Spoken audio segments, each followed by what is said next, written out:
Hello everyone, welcome to my YouTube channel वैधाचार्य।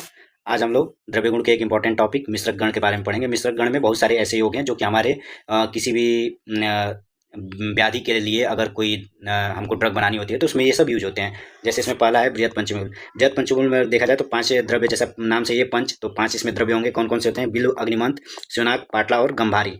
ऐसे ही होता है लघु पंचमूल। लघु पंचमूल में कौन से? सालपर्णी, कृष्णपर्णी, बृहति, कंटकारी और गोक्षुर।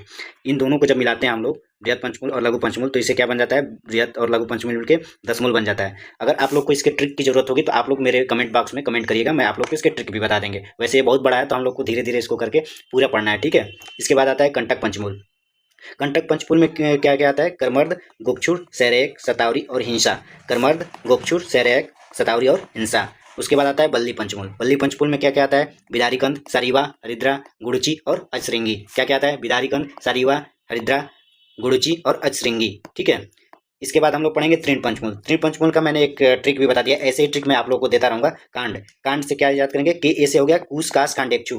के से क्या हो गया? कूस कास कांडेक्षु। और एन से क्या हो गया? नाल। और डी से हो गया दर्भ। तो ये तृण पंचमूल में कितने द्रव्य हो गए? 5 द्रव्य हो गए। वैसे ही मध्यम पंचमूल में देखा जाए तो बीपी में एरण पढ़नी नहीं, ये इसका ट्रिक है। इसमें क्या गया? बी से आ गया बला, पी से आ गया पुनर्नवा, ए से हो गया एरण से हो गया एरंड, और पढ़नी से हो गया मांसपढ़ी और मुदपढ़ी। ऐसे ट्रिक के लिए आप लोग कमेंट बॉक्स में डाल दीजिएगा, मैं आपको ट्रिक भेजता रहूंगा, ठीक है।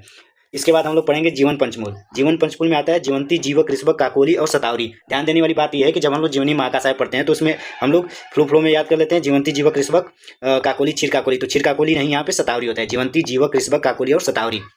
उसके बाद आता है पंच पंचमूल।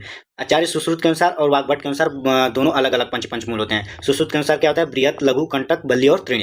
और वाग्भट के अनुसार क्या होता है? बृहत, लघु, तृण तो सेम होता है, ठीक है। उसके बाद कंटक और बल्ली की जगह क्या होता है? जीवन पंचमूल और मध्यम पंचमूल, जो कि अभी पढ़ा चुके हैं, तो आप इससे आप लोग पढ़ सकते हैं, ठीक है। उसके बाद आता है पंचवल्कल। पंचवल्कल में क्या आता है? Plaksha, people, Paris. पी से 3 है, प्लक्ष, पीपल और पारिस। उसके बाद वट और उदुम्बर, पंचवल्कल हो गए। उसके बाद आता है पंचपल्लव। पंचपल्लव में क्या आता है? अब जैसा हम लोग पल्लव का नाम जानते हैं तो सभी लोग जानते होंगे, आम, जम्बू, कपित्थ। उसके बाद क्या? नींबू और विल्य। आम, जम्बू, कपित्थ और नींबू और विल्य। उसके बाद आता है त्रिफला। त्रिफला बहुत इंपॉर्टेंट है। त्रिफला 4 प्रकार के बताए गए हैं: महती, स्वल्प, मधुर और सुगंधी। महती, स्वल्प, मधुर और सुगंधी, इन दोनों के बारे में पढ़ेंगे। महती जो हम लोग ज़्यादा, हम ऐसे याद कर सकते हैं कि महती को हम ऐसे मान सकते हैं कि जो ज़्यादा हमारे लिए महत्वपूर्ण है, जो कि हम लोग हमेशा पढ़ते आ रहे हैं। कौन कौन? हरितकी, विविधकी और आम्लकी। उसके बाद आता है स्वल्प त्रिफला। तो हम लोग स्वल्प और मधुर को एक साथ पढ़ते हैं। स्वल्प त्रिफला में देखो दोनों में सेम क्या है? गंभारी और खरजूर। दोनों स्वल्प और मधुर दोनों क्या है? गंभारी और खरजूर कॉमन है। स्वल्प में क्या हो गया? कोई एक मनुष्य होता है तो उसके अंदर स्वाभिमान होता है, तो स्वल्प से ऐसे याद कर सकते हैं, परुषक उसमें जोड़ देंगे, गंभारी, खरजूर और परुषक। और मधुर में अगर बात करें तो गंभारी, खरजूर और द्राक्षा। मधुर क्या होता है? द्राक्षा होता है, किशमिश, ठीक है। तो गंभारी, खरजूर और द्राक्षा। उसके बाद आता है चौथा सुगंधी त्रिफला। सुगंधी त्रिफला में आता है जातिफल, लवंग और सुपारी।